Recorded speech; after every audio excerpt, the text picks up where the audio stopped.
Hey everybody, welcome to a brand new episode of Tomb of Terrors. I am your host, Old Man Brad. Whether you are new to the show or returning for another episode, thank you so much for giving me a listen.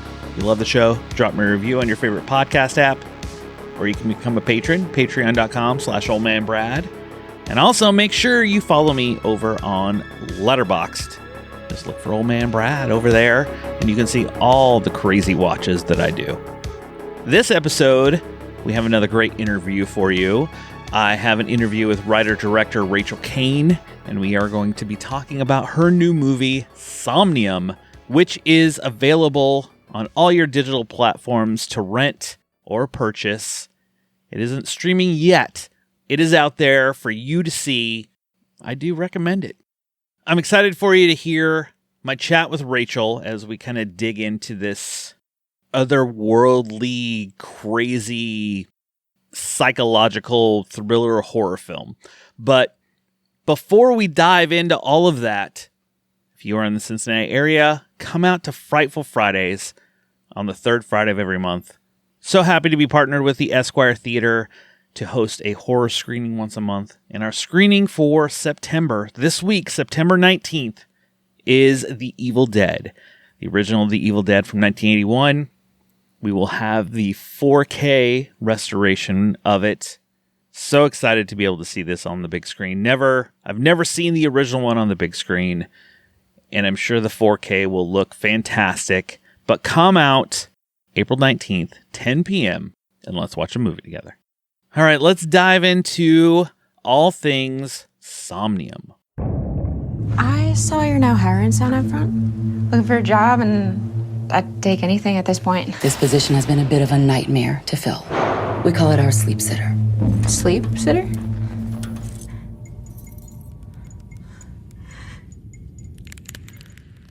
Good evening, and welcome to Somnium. We understand this process might feel uncomfortable, but rest assured, our team of professionals have you well on your way to a beautiful transformation. Please let me go! Lie back, relax into a sleeping position, and allow us to make your wildest dreams come true.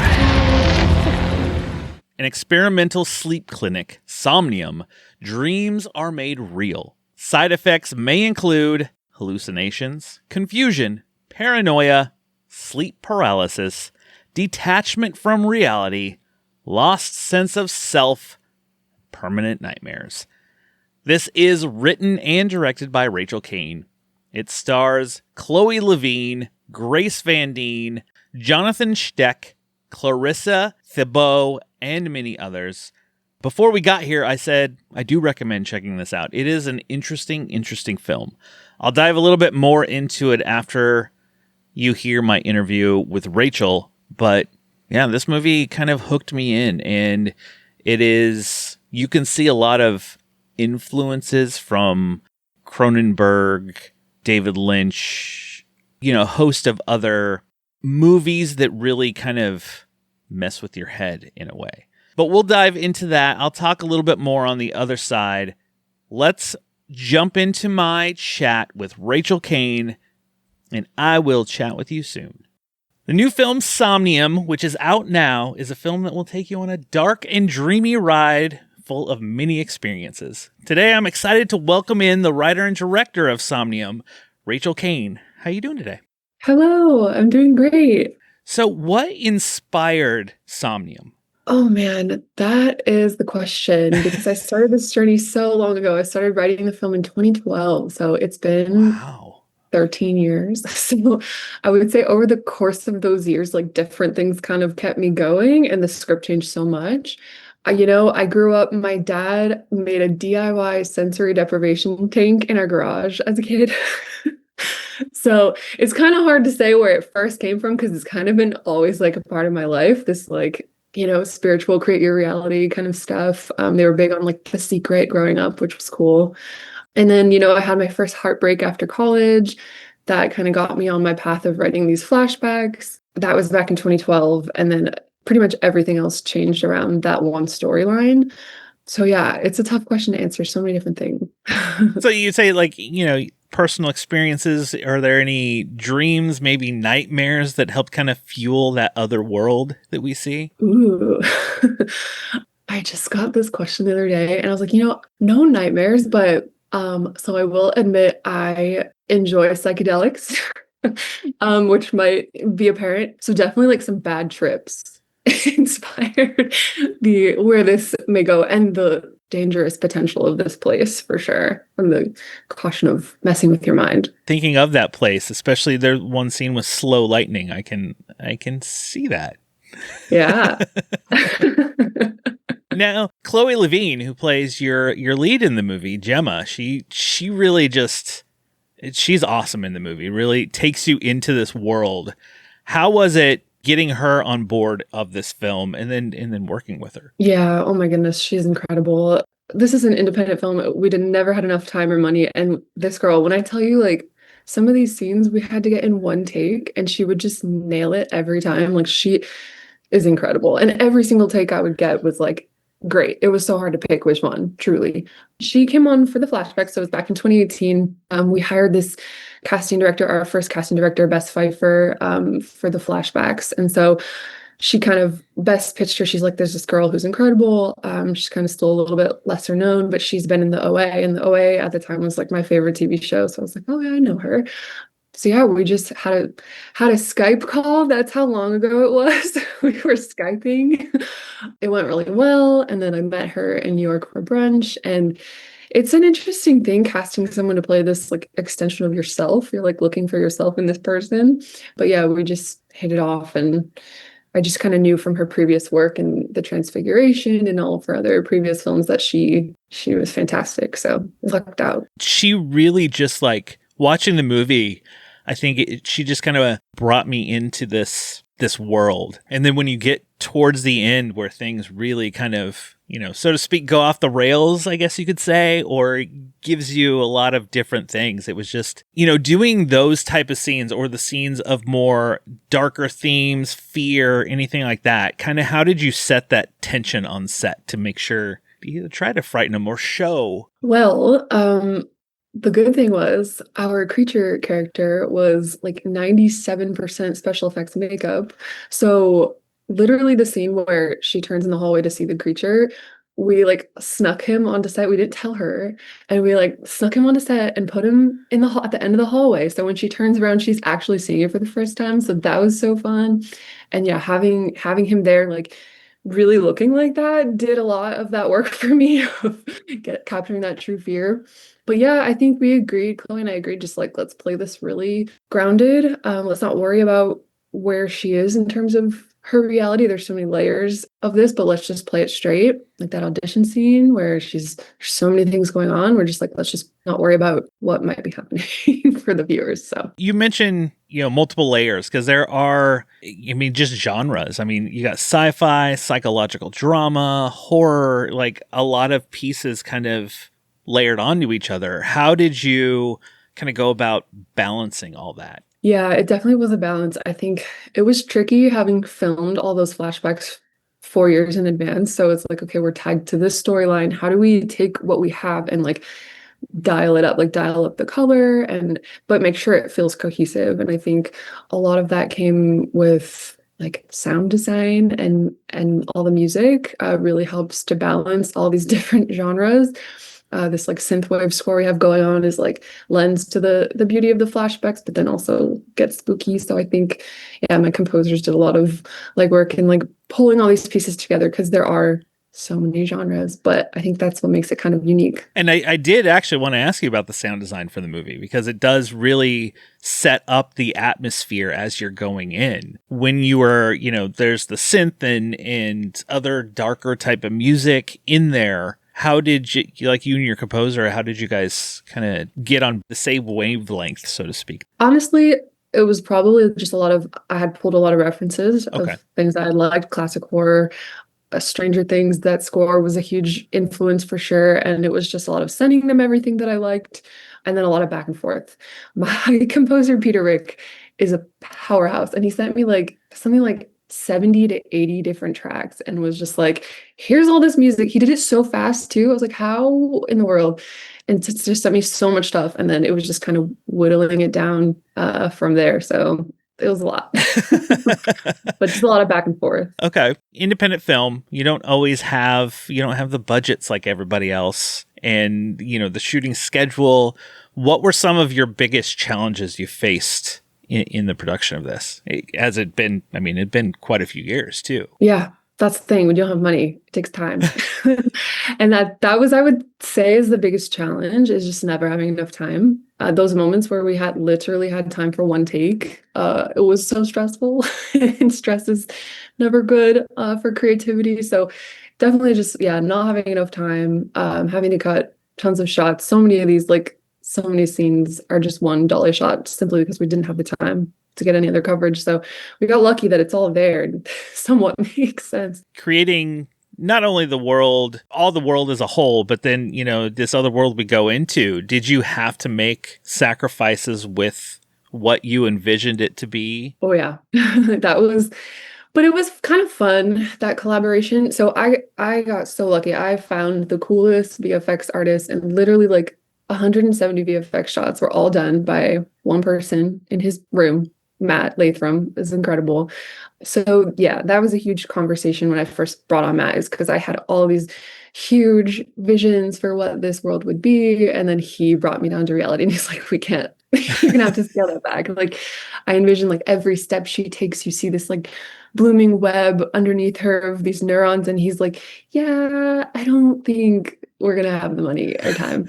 So what we did was we agreed to kind of put all of our resources into 6 to 10 big, cool, establishing shots. And then we kind of just trusted that the viewer's mind would do the rest of the work of filling in what's going on around them. And I think it works pretty well. But yeah, a lot of that world is just simple black cleanup work. And then there's these few bigger shots that kind of plant what might be going on in your mind. It is one of those that kind of makes you question not only reality, dreams, nightmares, all of that. I mean, you kind of explained a little of the inspiration.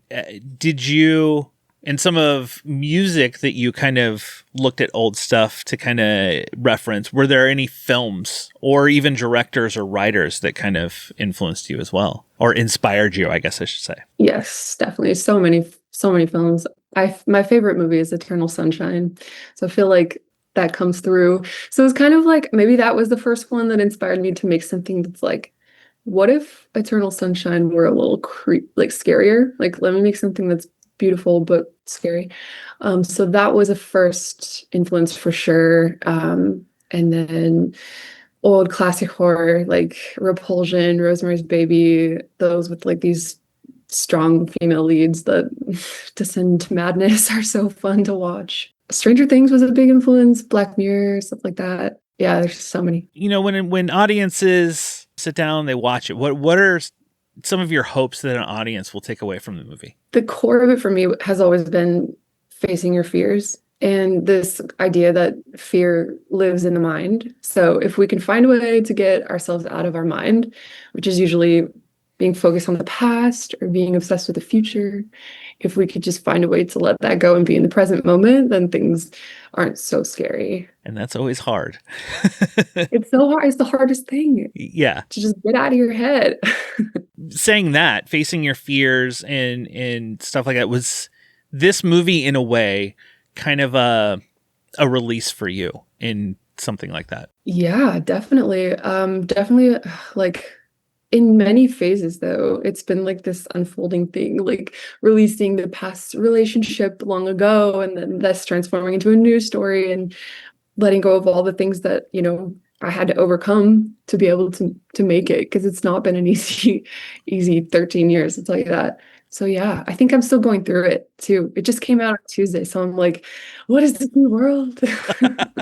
And this is this your feature film directorial debut? It is, yes. Okay. Picked a big one to kind of come out of the gate with. Yes, I did. Why didn't someone tell me? I was crazy. Yeah. Too big. Next time I'm going way smaller. where can people kind of follow along to you of, maybe what you have next? Hopefully it doesn't take 13 years for the next project. or follow along for the movie as well. Yeah, I'm most active on I would say Instagram and TikToks at Somnium the movie. I'm very transparent in sharing like how I got this off the ground, and even more so will be now that I'm like out of it. I'm excited to help people just help them on their way. No gatekeeping. Independent art is so hard. What would you tell either a filmmaker or another artist who wants to start a new project? So many things, but I think how much time do you got? Yeah, exactly. I'm literally, I need to write a book because I have so much I want them to know so they don't make the same mistakes. But like, don't wait. I waited for so long thinking someone was going to come and be like, you have permission, you may proceed. And that doesn't happen. You have to like give yourself permission all the time. So yeah, I think that's a big one. Now that it's out there, is it like a relief of like the journey? We made it with this journey. It's so cool. I'm just now getting the messages of like people, what they're thinking. And yeah, this is what it's all about. So yeah, it's very cool. It's very sweet. Racheal, I want to thank you so much for taking time out of your day to come on and chat with me about Somnium. Wish you all the best with this, people. Go see Somnium. It is a ride. It's a slow burn at first, but then trust me. Just trust me. Thank you, Brad. This was awesome. I want to thank Racheal for taking time out of her day again to chat with me. It is crazy how long it took her to get this movie made.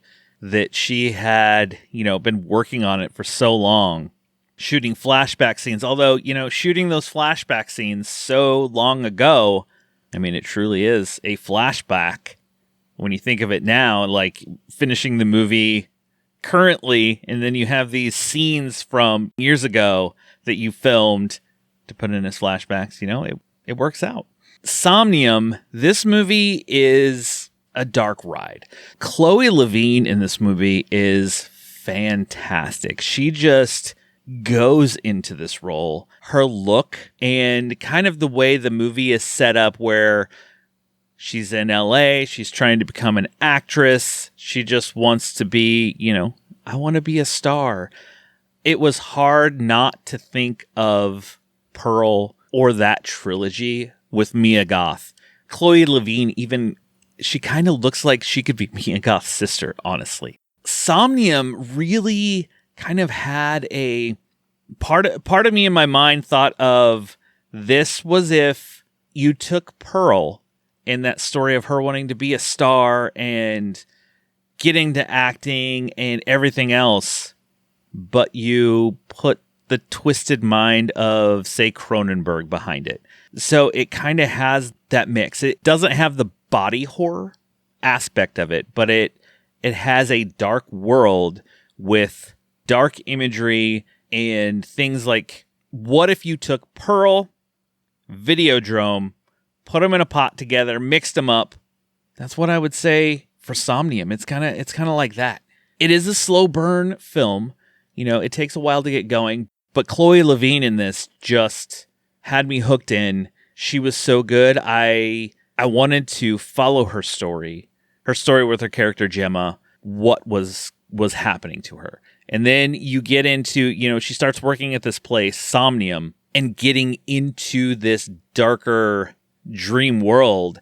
And the synopsis just really sets it up because you start seeing hallucinations, there's confusion, paranoia, what's real, what isn't. And there's nightmare scenes. There's a creature, I think it's called the Pale Man, that pops up a few times.